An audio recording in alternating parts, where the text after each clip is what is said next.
Hi, everyone. Today we're going to talk about crystals, and I'm going to share 3 tips for healing with crystals that you can use in any practice or modality, whether you work with crystals to heal yourself or others, or maybe a little bit of both. And I really thought it was high time because, well, my practice and this channel are named after kyanite, which is one of my favorite crystals. But I realized I didn't have any videos on this channel about crystals. So thanks for joining me. My name is Christine, and I love to help highly sensitive and creative souls build confidence and trust in their innate spiritual gifts and psychic abilities. And you can find out more information about working with me on my website, which is kyanitepsychic.com. So, the first tip that I have for you all is quite simply but powerfully to trust your intuition and ask an important question. How am I being guided to work with this crystal? You can ask yourself that, and you can ask the crystal that. How are we being guided to work together for healing and growth?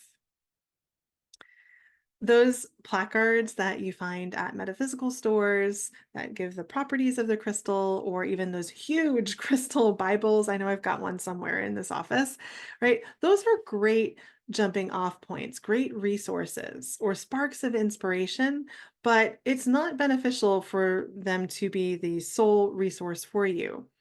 And the most important resource for you is yourself, your intuition, going inward and asking. Because if we just stick with the outside resources or try to memorize the crystal Bible, good luck with that.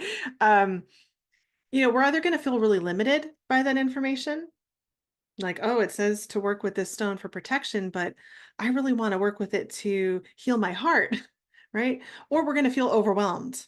Like, there's, 30 ways that I could work with this stone. I don't know where to start, right? It's so important to go inward and to ask, because when we ask, then the answers have that space to come forward. And the other thing to really keep in mind is that, we all are unique. And we all hold unique combinations of energy, information, and vibrations within us. And that means that we're going to, interface with and connect with the energy and vibrations of each crystal a little bit differently. Yes, a lot of us may work with, say, black tourmaline for protection, but not everyone. And it's not going to have that function for everyone. I have a really funny story about this, or at least it makes me laugh. It's from my musical life, really. So I'm a flutist also professionally. And in Los Angeles, where I live, there are a whole bunch of professional flutists that love crystals. Maybe it's just a thing. And, in my conversations with them in passing, I remember distinctly that I have one colleague who loved carnelian. I wish I had one around to hold up, but it's an orange stone. Loved carnelian. And he said that, he loved wearing it as jewelry. It made him feel confident and vibrant and creative, right? And then I have another friend and colleague, also a flute player, who we had a conversation and it came up about how much carnelian made him feel anxious and a little angsty and argumentative. So I had a laugh to myself. It's really interesting how one stone that holds the same energy and vibration could, elicit two totally opposite reactions in people. And that just goes to prove that, all of our unique energies and vibrations are going to interface with the crystals differently. So it's so important to really go within first and then check out what Crystal Bible has to say, right? So, the second tip that I have to share with you all is to ground yourself. And I say this because if you are in your healing practice, wanting to take into your body, chakras, and aura the vibration and energy of a crystal to heal yourself, it's important that there's space for that energy to come into your body.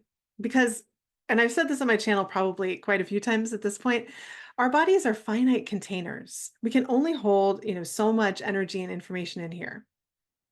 So if we want to bring in something new, well, there needs to be space. We can't be full to the brim and then expect that energy from the crystal to have some place to go. It just can't. It won't.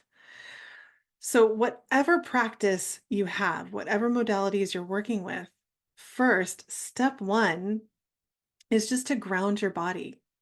If you're unfamiliar with how to do that, I have two resources for you. One is a grounding meditation on this channel. I'll just link it above.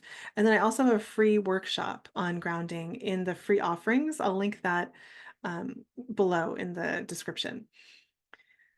It's really important to do that first, to give your body that outlet to release any energy it no longer needs. So you've got that room for the healing energy of the crystal to come in and shift your space.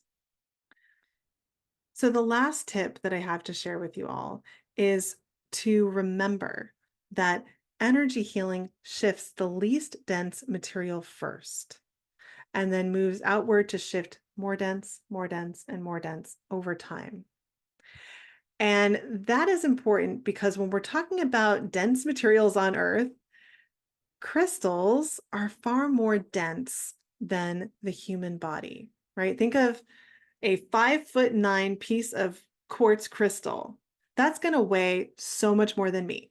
Now you know how tall I am. But really, crystals are far more dense than we are.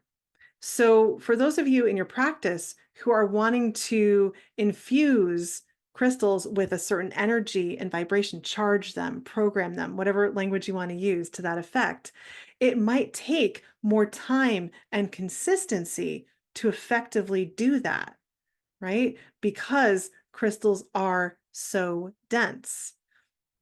But it's also a beautiful thing because crystals hold a consistent energy and vibration, strongly for a long period of time because they're dense.